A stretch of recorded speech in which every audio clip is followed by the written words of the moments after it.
সোনা আমার, এসো আমার কাছে এসো। ও ও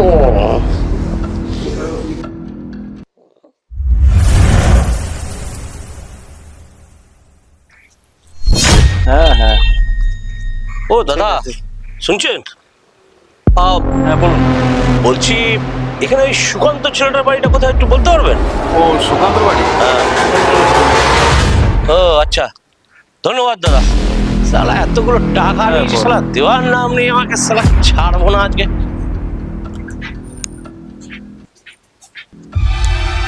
এই সুকান্ত, সুকান্ত বাড়ি আছিস নাকি?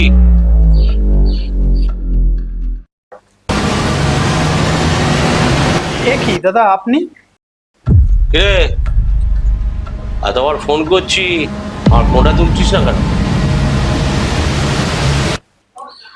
আসলে দাদা, আমি যেতামই আপনার কাছে, আর আপনি চলে আসলেন এইভাবে বাড়িতে।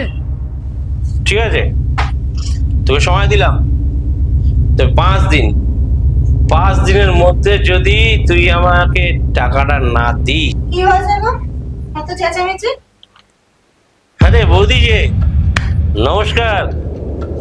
শুনুন বৌদি, আপনার স্বামী আমার থেকে 2 লক্ষ টাকা ধার নিয়েছিল, কিন্তু এখনো সুদে আসলে আমাকে 1 টাকাও দেয়নি। তাই ওকে 5 দিনের সময় দিয়ে গেলাম। তার মধ্যে যদি আমার টাকা ও না দেয়, ওরা একটু খবর নিয়ে নেবেন, সব জানতে পেরে যাবেন। আরে শোন, 5 দিন পরে যদি টাকা না পাই, টাকা কি করে আদায় করতে হয় আমি কিন্তু খুব ভালোই জানি, বুঝলি? চলি বৌদি আজকে।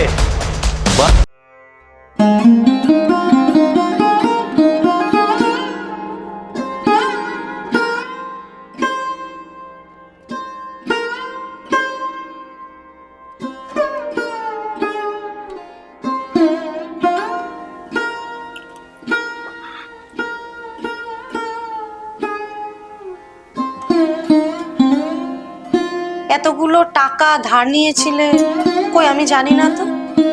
আরে ব্যবসার কাজের জন্য টাকাগুলো ধার নিয়েছিলাম, কিন্তু ব্যবসায় যে এইভাবে লস হয়ে যাবে সেটা তো আর আমি ভাবতে পারিনি। তাহলে এবার এই এতগুলো টাকা শোধ দেবে কিভাবে? সেটাই তো ভাবছি, এতগুলো টাকা কিভাবে যে শোধ দিই, আর শোধ না দিলে উনি যে কি মানুষ, কি করতে পারে সেটা আমার ভালো করেই জানা আছে। কিন্তু কিছু তো একটা ব্যবস্থা করতেই হবে। আচ্ছা তুমি বসো, আমি দেখছি কি করা যায়।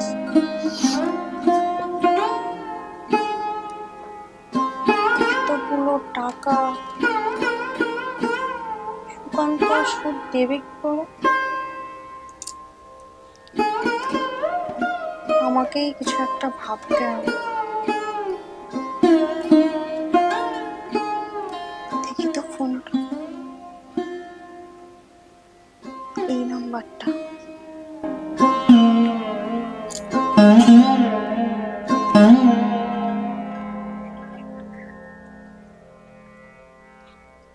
হ্যালো, বল।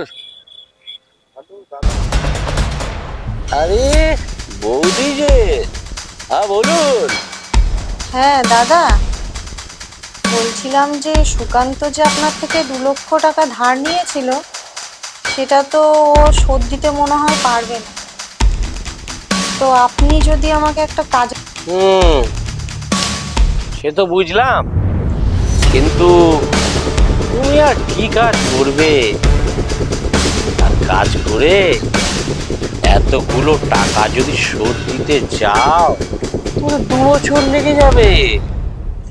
তার চেয়ে একটা ভালো কথা বলি, শোনো।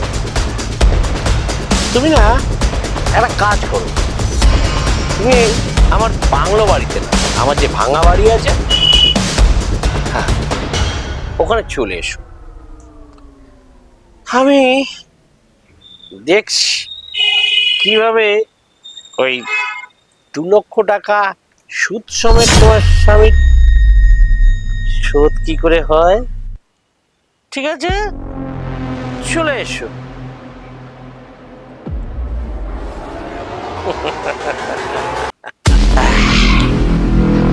যাই, ভাঙা বাড়িতে গিয়ে সবকিছু অ্যারেঞ্জমেন্ট করি। বৌদি তো আমার জন্য আসছে, এবার সুদে আসলে 2 লক্ষ টাকাটা তুলতে হবে।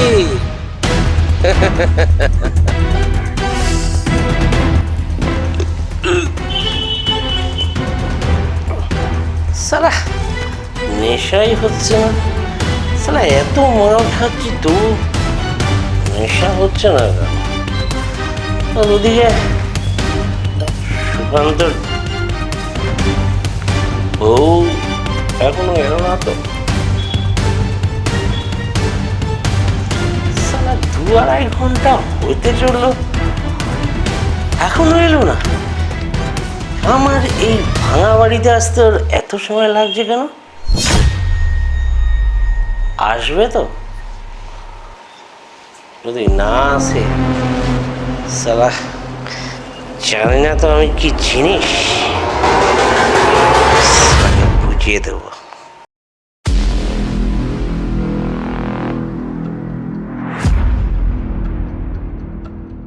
দাদা আসবো?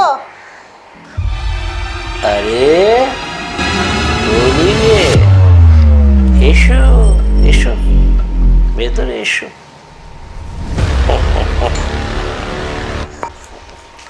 এসো এসো, বসো।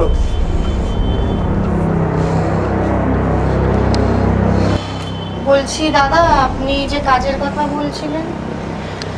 হ্যাঁ, কাজের কথা তো আমি বলেইছি, তবে কি জানো তো, তুমি কাজ করে শুধু কতদিনে আর টাকা শোধ করবে?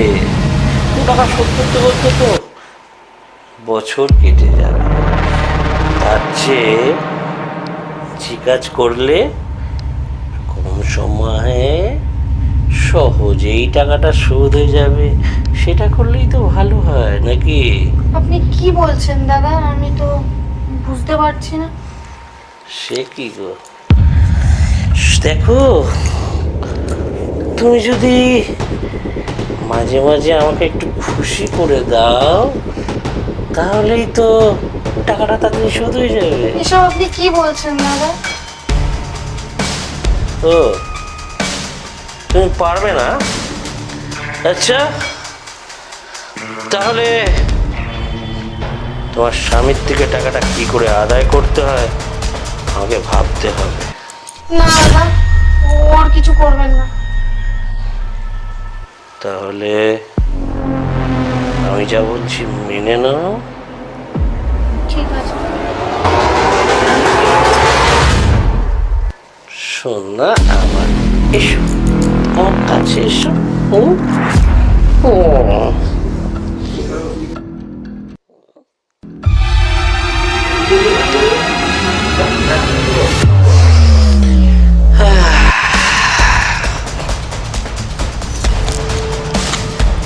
ঠিক আছে, এইভাবে মাঝে মাঝে আসবে আর আমাকে একটু খুশি করে দিয়ে যাবে, ঠিক আছে? আসছি দাদা।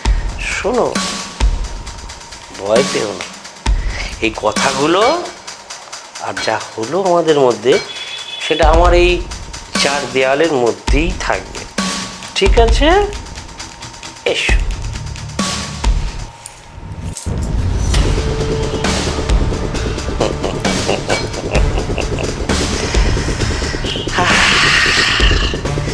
এবার এবার আমার এতক্ষণে ফুল নেশাটা